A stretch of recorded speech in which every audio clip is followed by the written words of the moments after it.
سلام خدمت بینندگان عزیز. تو ویدیو این استا دیده بودیم آقا افتتاحیه بود و ما میمدیم بالا شیک میزدیم و از این داستانا. الان اومدیم دقیقا همون کافه‌ای که ما افتتاحیه‌اش چند هفته پیش اومدیم دیگه. حالا اومدیم هم یه ولاگی بگیریم، هم که چند تا سوال تخصصی و کلی بپرسیم راجع به قهوه. بعد خواستم خدمتتون عرض کنم که اسپانسر این ویدیو هم سیب کافه است. حالا خواستم آدرسش هم بهتون بگم، دوست داشتین تشریف بیارین، خوشحال میشیم ببینیمتون. چهارراه ولیعصر روبروی پارک دانشجو. بعد حالا بیاید، خیلی بچه‌ها رو میبینید اینجا عالی هم، بی‌نظیرن.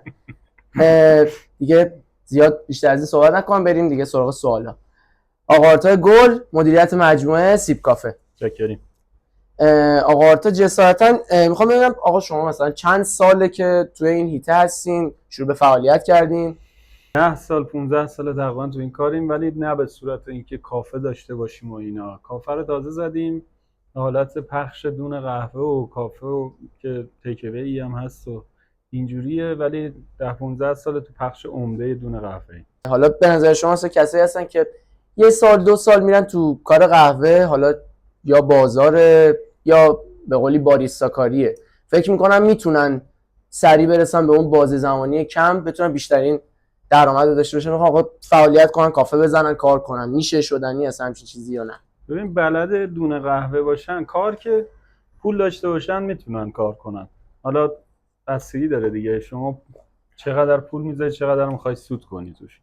بعد خدمت عرض کنم که خیلی اومدن تخصصی هم نداشتن، اومدن کار کردن و یه سود کارشون هم گرفته. ولی خب بهترش اینه که تخصص داشته باشی، بیشتر سود میکنی کمتر ضرر میکنی.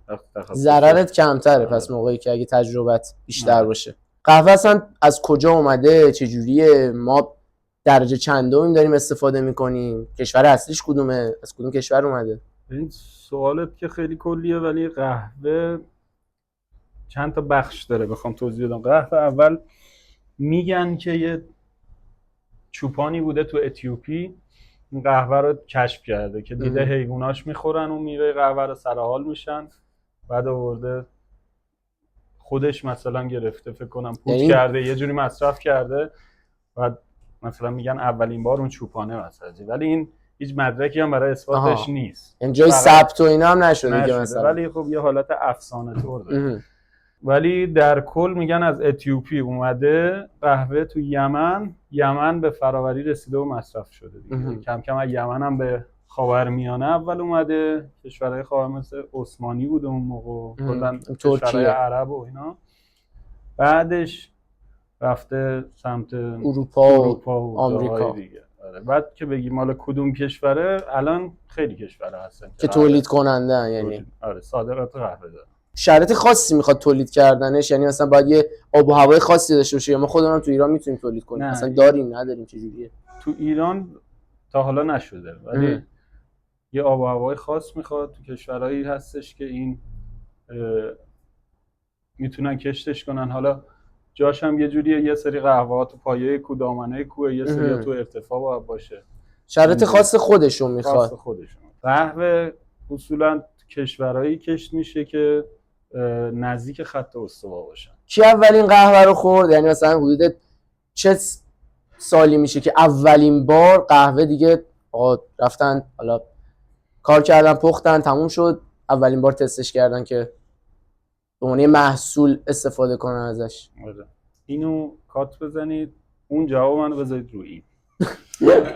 آره که اولین بار این بوده، اینجوری شده. حالا فرق دونه سبز و دونه سیاه چیه که میگن مثلا ما کافه ها ما دونه سبز دست مشتری میدیم؟ دونه سبز که دست مشتری نمیتونن بدن، ولی خب دونه سبز میفروشن یه سریا. دونه سبز فراوری نشده است، رست نشده است، رست خامه، یعنی خامه.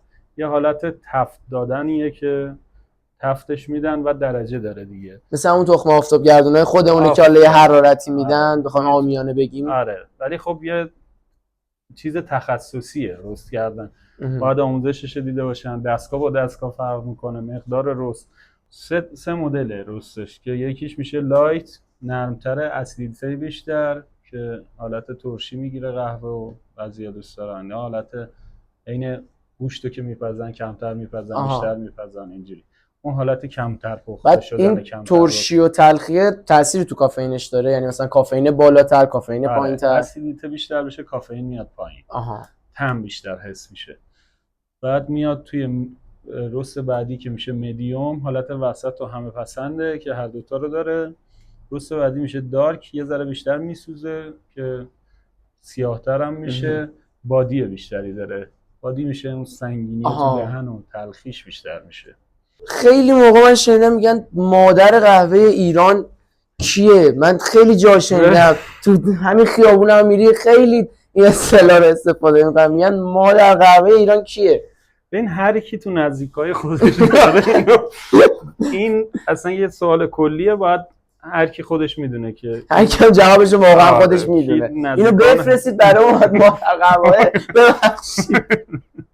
فرق قهوه ترش و تلخ فرقش چیه مثلا؟ حالا بغیر از مزه‌شو اون که ببین ترش و تلخ یه سری‌ها یه فرضیه اشتباه دارن که عربیکا ترشه روبوستا تلخه. اصلا اینجوری نیستش.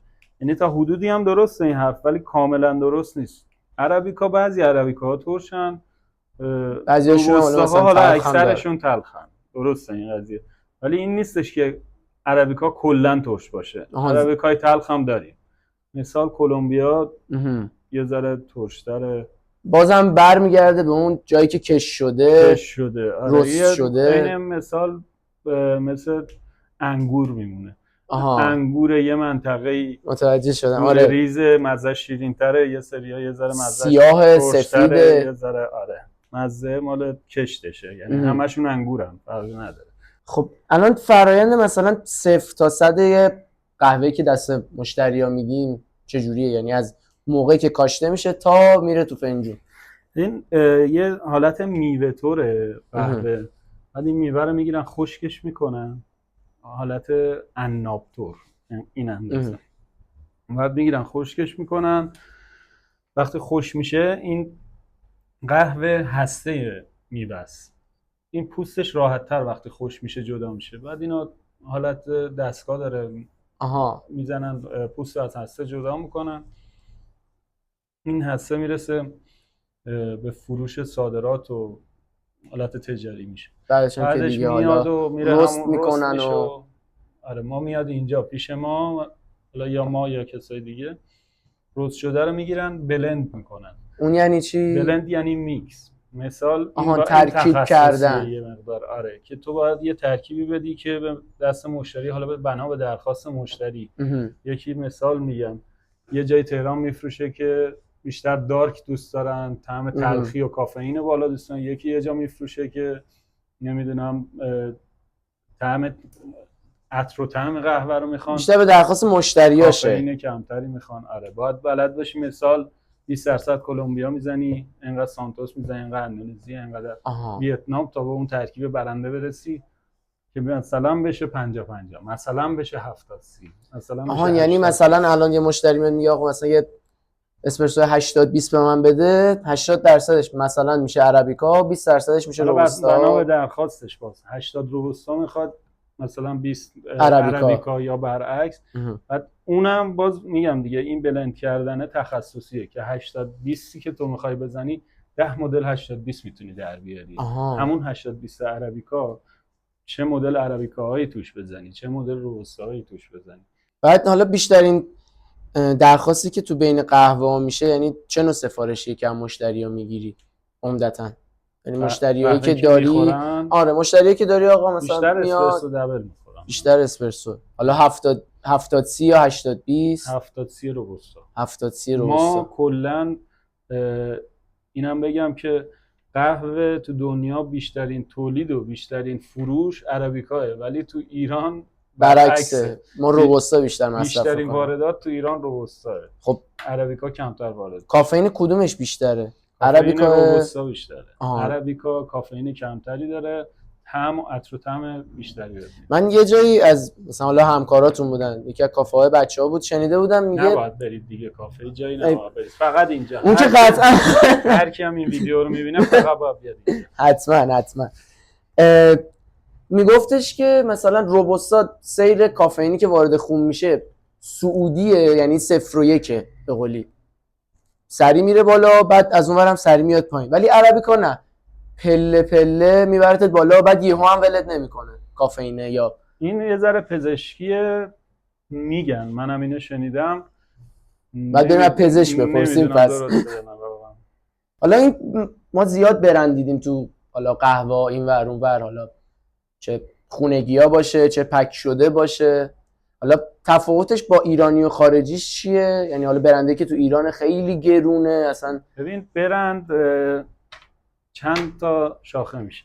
برند خارجی داریم، وارداتی، ایتالیایی، آلمانی، اسپانیایی، مجارستان، حالا برندهای مختلف، ترکیه‌ای.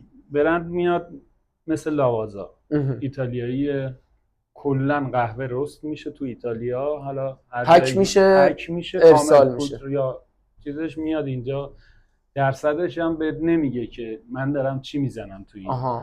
ترکیب خودشه، اون ترکیب سرآشپز که مال خودشه، اون دستورالعمل و پختش مال خودشه که من چند درصد کلمبیا زدم، چند درصد اندونزی زدم، اینا روش ننوشته، ولی ترکیب خوبی در آورده که مشتری داره. همین کارو برندهای ایرانی هم کردن، مثل بونمانو، مثل خیلی برند داریم ایرانی هم داریم. این برندا رو برندهای خفن یعنی خفنن، حالا بالاخره برای خودشون خفنن که دارن میفروشن دیگه. این کاری کردن دارن میفروشن، ترکیبات مختلف دارن، 50-50 70-30 80-20 دارن میفروشن. و بعد اینی که میگی ایرانی تو برندی میشه این که ما برند ایرانی داریم، خارجی داریم. یه داستان دیگه داریم که قهوه فله، اینم میشه ایرانی. چون قهوه اومده اینجا رست شده مثل ما اینجا داریم، یعنی ما دونه سبزشو از اون ور میگیریم 0% کار دیگه‌اش با ما. آره میکس میکنه، اونجا نوشته میکس نمیدونم فول کافئین 70 میکس فلان. یعنی ما رسما فقط دونشو نداریم و یعنی بقیه کارا رو خودمون انجام میدیم. حالا اینم باز میشه سلیقه‌ای. تو میری یه جایی میکس رو بهت میدن، خوشت نمیاد، اون ترکیب خوبو نزده، نتونسته خوب در بیاره. حالا یه نسکافه‌ای که هستش میگن این آماده ها پودریا 3 in 1. آره نه نسکافه 2 مدله، 3 in 1 یا نسکافه گلد مثلا. حالا میگم من چون خودم زیاد اطلاعاتی حقیقتا ندارم راجع به قهوه و اینا، هم فال هم تماشا، هم اطلاعاتی خودم میگیرم، همین که حالا با هم دیگه گپی میزنیم. میخوام ببینم آقا این نسکافه که باب شده تو مردم میگن آقا بریم یه نسکافه بخوریم، من حالا مثلا اسپرسو نمیتونم بخورم، ضربان قلب میگیرم، بریم یه نسکافه بخوریم. حالا نسکافه فقط اسم یه برند نسکافه است یا اون محتویات توش هم اسمش نسکافه است؟ اصلا به اون بگی نسکافه. ببین یه مدل نسکافه اینجا هستش، من نشون بدم. ندارم، دادم دیروز دادم رفته. بعد نسکافه خودش که برنده، مثل کلنکس میگن، دستمال کاغذیه کلنکس دیگه، برند بوده. تایت برند بوده. یا مثال خیلی چیزا هستن، چای نپتون نیستش که لیپتون بوده، لیپتونه که میگن بهش نپتون، تی بگ یا چای کیسه‌ای. اینم همینه، نسکافه برند بود ولی اسمش چون سخته روش موند، برند نسکافه روش موند. یعنی اسم خاصی داره؟ اسم فارسی که بخوای بگی میشه قهوه فوری آماده. عامیانش میشه قهوه فوری، ولی اسم تجاریش میشه فریز درای، میشه گلد، نسکافه گلد. چیزم میشه، اینقدرم سخته نمیشه گفت، اگلومیتد میشه کلاسیک. ما خودمونم اینو نمیگیم، ما نهایتا میگیم قهوه فوری کلاسیک و قهوه فوری گلد. ولی خب اسم تجاریش اینه، برای واردات این استفاده میشه. الان من یه سوال، شما بعد از حالا 15 سال که میگید سابقه کاری، آشنایی با ریز و درشت قهوه، بوهای خاص قهوه، تمامی اینا، شما متوجه میشین فرق بین قهوه خوب و بد؟ یا مثلا منی که مثلا بگم 10 سالم دارم اسپرسو میخورم متوجه میشم؟ این قهوه خوب و بد سلیقه‌ایه بیشتر. یکی خیلی داستان داره، یعنی یکی میشه به رستش که چه رستی کردن، اینو ما متوجه میشیم که رسته یارو چه جوری بوده. یعنی رست ضعیف و قوی هم داریم دیگه. پس آره قطعا. توی کلمه بخوای قهوه رو توصیف کنی، نظرت حالا راجبش رو نمیخوام، نه فقط یک کلمه بخوای بهش بگی. نوشیدنی انرژیزا. نوشیدنی که انرژیزا الان چوسی هم هست یه ذره. خیلی مثلا یاره حس میکنه بگه مثلا من بلند شدم کافه میخورم، آره کافیمو نخورم بیرون نمیرم، این روزم شروع نمیشه. آره. از 10 سال پیش تا همین الان، یعنی از سال 95 تا 405 چقدر مردم درکشون از کافه رفتن، قهوه خوردن بالاتر رفته، پایینتر اومده، بهتر شده، بدتر شده؟ ببین قهوه کلا تو ایران ما قهوه خور بودیم، قهوه خونه بوده واقعا. این قهوه خونه هایی که میگن قهوه میداده، چایی نبوده. قدیم مال زمان قاجار و قبلش ما قهوه میخوردیم، ولی خب نمیدونم چی شد که یهو جمع شد رفتیم رو چایی. الان دوباره داره باب میشه و خب بالاخره طبیعتا مردم طرفدار خاص خودش هم داره، بیشتر میشناسن قهوه رو. یعنی من خودم یادمه قدیم اسم قهوه میومد، اسپرسو میومد، اصلا کسی نمیشناخت، نمیدونه چیه. مثلا خیلی خانواده پولدارا بودن مثلا تو فرشته زندگی می‌کردن، دستگاه اسپرسو داشتن اون موقع، وگرنه بیشترم دمی بوده قدیم. آره دقیقاً. من خودم اولین بار قهوه مثلا این آماده که نمیشه گفت، این شیرجوشا تو فنجون میریختیم، ترک بهش میگفتن. آره. حالا اون فرق داره یعنی قهوه ترکیه یا نه؟ اونم مثل همین دونای قهوه است که میاده، همین دونه، همین ترکیباست، ترکیبی که میزنن فرقی نداره، 70 30 50 50 بنا به سلیقه مردم. درجه آسیاب وقتی ریز بشه میشه قهوه ترک، درجه آسیاب درشت میشه قهوه فرانسه و دمی، بیش از تو مدل‌های مختلف دمی. یه ذره ریزتر میشه دستگاه اسپرسو خونگی، یه ذره ریزتر میشه دستگاه اسپرسو صنعتی. ریز هم میشه. سیارا رو دیدی مثلا چرخیالا تو بازار تک و توک هستن، با چرخ میان شن و ماسه میریزن هی جوری. اون اسمش دله است.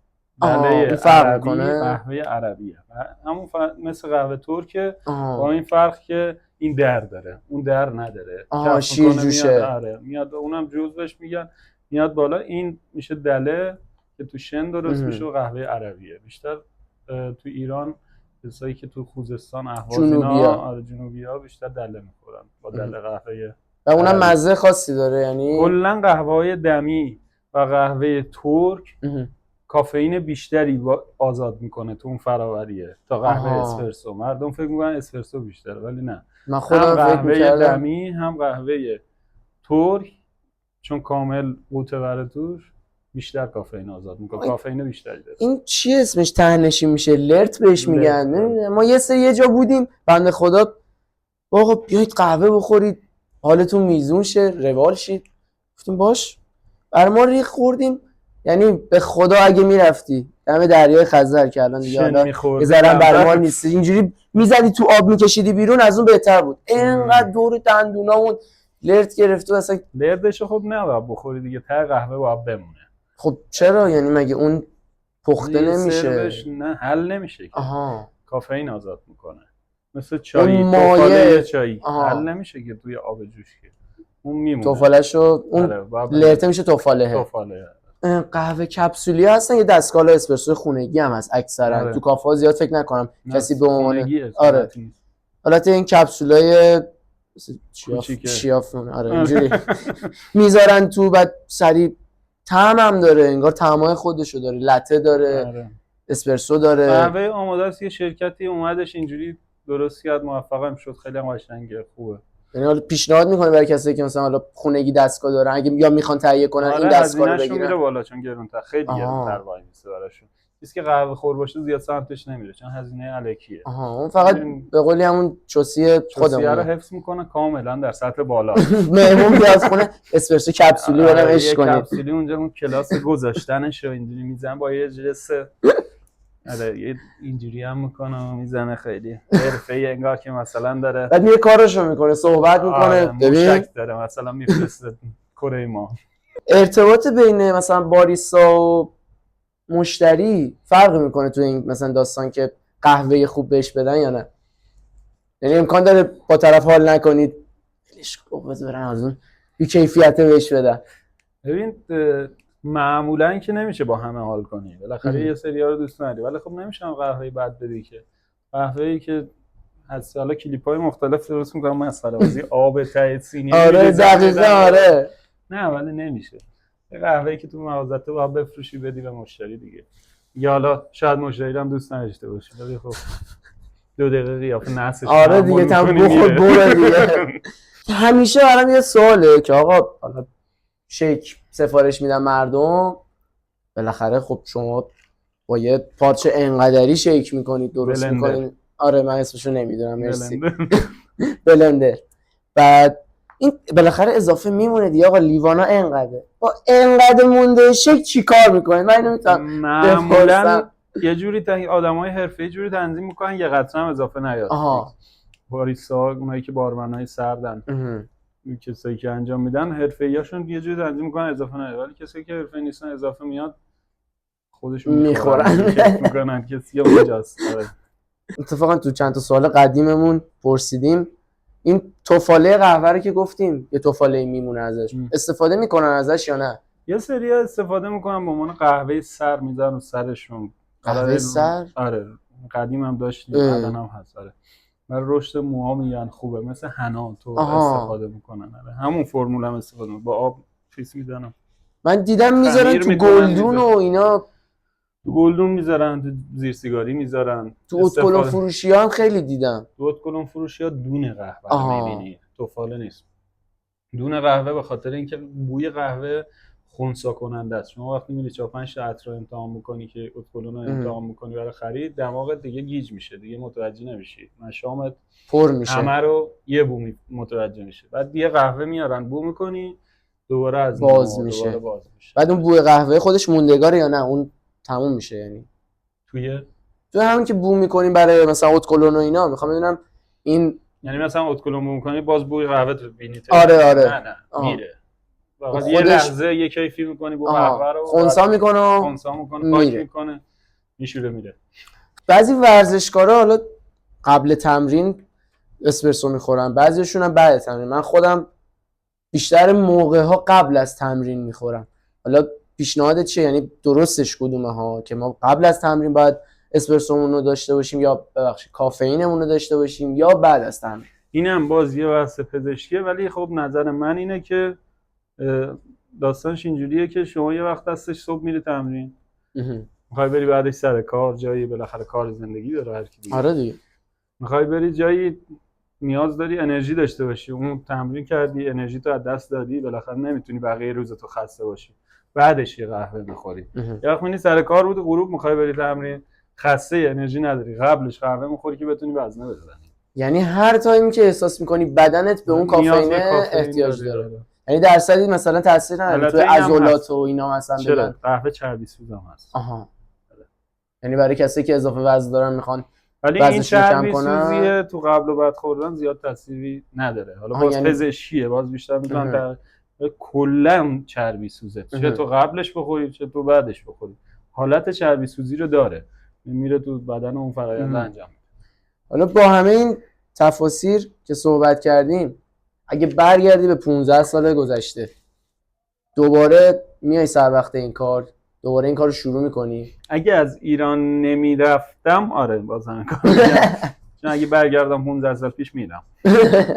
پیشنهاد میکنی به کسایی که حالا دوست دارن وارد این کار بشن؟ از ایران رفتن نه اون که دیگه حالا میخوام برن یا نرن خودشون میدونن، ما اینجا کاری نداریم، ولی برای این کار که مثلا بیان یاد بگیرن، حالا علاقه است دیگه، شغل نه حالا برای اون کسایی که علاقه دارن دیگه، شغل شیکه، خیلی دوست دارن. حالا این کافه زدن و تو کافه مثلا فکر میکنن خیلی شیکه، اون پشت داستانه قشنگ، یعنی ویترین قشنگه، اون پشت خیلی به قول یارو گفتنی شلوغ و تو هم و داستان و سخت و آره هی برو بیا.